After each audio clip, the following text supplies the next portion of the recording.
Untuk mengungkap kasus mertua yang membunuh menantunya di Jawa Timur, hingga Kamis pagi polisi sudah memeriksa 2 orang saksi. Jumlah saksi bisa bertambah sesuai dengan kebutuhan materi pemeriksaan. Rumah Muhammad Sueb, warga desa Pararejo, Kecamatan Purwodadi, Kabupaten Pasuruan, Jawa Timur, terlihat lengang. Garis polisi mengelilingi rumah yang dihuni 3 orang, yakni korban, Sueb suami korban, dan mertua korban. Sueb sang suami tidak tampak berada di rumah. Sejauh ini sudah 2 saksi yang diperiksa polisi. Mereka adalah Sueb suami korban dan juga 1 orang tetangga. Polisi akan melakukan gelar perkara untuk mengetahui latar belakang peristiwa ini.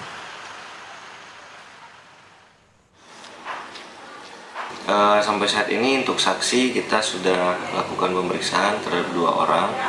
Nanti akan bertambah mungkin untuk menambah keterangan lainnya. Perkembangan informasi soal kasus mertua membunuh menantu akan disampaikan jurnalis Kompas TV Babul Arifandi dari Pasuruan, Jawa Timur. Babul, apakah sudah ada pernyataan dari polisi apa sebenarnya motif pelaku?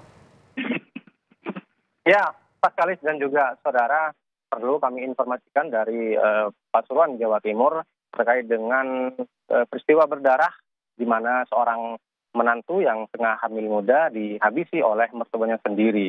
Dan Pak Kalis dan juga saudara, hingga dengan siang hari ini, Kamis siang hari ini, belum diketahui motif pasti dari peristiwa berdarah ini. Polisi sudah melakukan beberapa tahap-tahap penyelidikan, seperti memintai keterangan saksi. Ada 2 orang saksi yang sudah diminta keterangan, yakni suami korban dan juga tetangga yang berada di sekitar lokasi kejadian atau di lokasi kejadian waktu itu.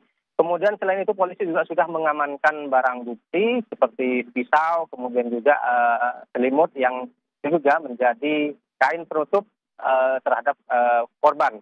Dan hari ini rencananya polisi akan melakukan gelar perkara untuk memastikan apakah motif ini karena pengaruh alkohol, pelaku dipengaruhi alkohol ataupun ada motif lain. Dan sejauh ini polisi sudah menahan pelaku. Saat ini pelaku sudah berada di sel tahanan Polres Pasuruan, sementara proses penyelidikan masih akan terus berlangsung hingga beberapa hari ke depan, Pak Kalis. Babul, bagaimana sebenarnya kondisi pelaku saat membunuh menantunya? Apakah tadi memang Anda sudah menyebutkan tidak diketahui soal ada kandungan alkohol atau tidak? Ini apakah nanti polisi juga akan menguji soal kandungan alkohol untuk mengetes apakah memang saat itu keadaannya sedang mabuk? Ya, ada sejumlah informasi yang kami dapatkan ketika berada di lokasi dari warga ataupun dari kerabat korban. Informasi-informasi ini kemudian memunculkan dugaan terkait dengan penyebab pelaku menghabisi korban.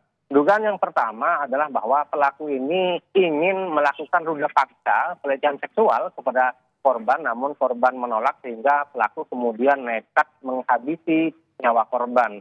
Kemudian dugaan yang kedua adalah bahwa pelaku ini marah kepada korban karena tersinggung saat dia meminta makanan, namun korban masih belum menghiraukan sehingga hal ini kemudian memicu kemarahan dari korban.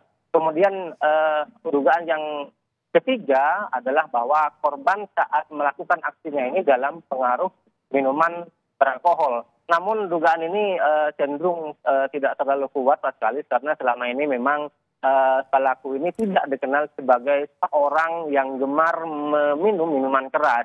Namun informasi-informasi ini sedang diolah oleh kepolisian untuk mencari tahu penyebab pasti dari peristiwa berdarah yang terjadi pada Selasa sore ini. Sementara proses penyelidikan terus berlangsung dan polisi juga masih mengumpulkan bukti-bukti baru yang didapatkan dari tempat kejadian dan keterangan saksi. Pak Kalis. Nah, lalu apakah Anda juga mendapatkan informasi sebenarnya hubungan pelaku dan menantunya selama ini seperti apa? Apakah memang para tetangga mengetahui ada hubungan yang tidak baik atau adakah keributan sebelumnya? Ya, pada saat kejadian warga ini heboh bukan karena ada peristiwa berdarah, tidak, karena tidak menyangka bahwa pelaku ini tega menghabisi menantu yang selama ini tinggal satu atap dengan pelaku. Dan selain itu, kehebohan yang terjadi di lokasi kejadian ini dipicu karena warga masih belum tidak percaya begitu Pak Sekali, karena selama ini mereka tidak mendengar baik keluarga ataupun tetangga-tetangga dekat dengan korban dan pelaku ini tidak pernah menyaksikan apalagi mendengar bahwa antara antara korban dan pelaku ini terjadi cekcok ataupun pertengkaran. Dan peristiwa ini sendiri baru diketahui pada sore hari ketika suami dari korban ini pulang. Dan memang selama peristiwa ini terjadi tidak ada saksi kunci selain pelaku Pak Sekali, sehingga tidak memudahkan, artinya membuat proses penyelidikan ini berlangsung lebih lama karena tidak ada saksi kunci. Saat kejadian juga tidak ada orang, tetangga ataupun pihak lain yang menyaksikan atau melihat secara langsung saat pelaku menganiaya korban hingga korban terbunuh Pak Sekali. Baik, terima kasih Babul Arifandi melaporkan langsung dari Pasuruan, Jawa Timur.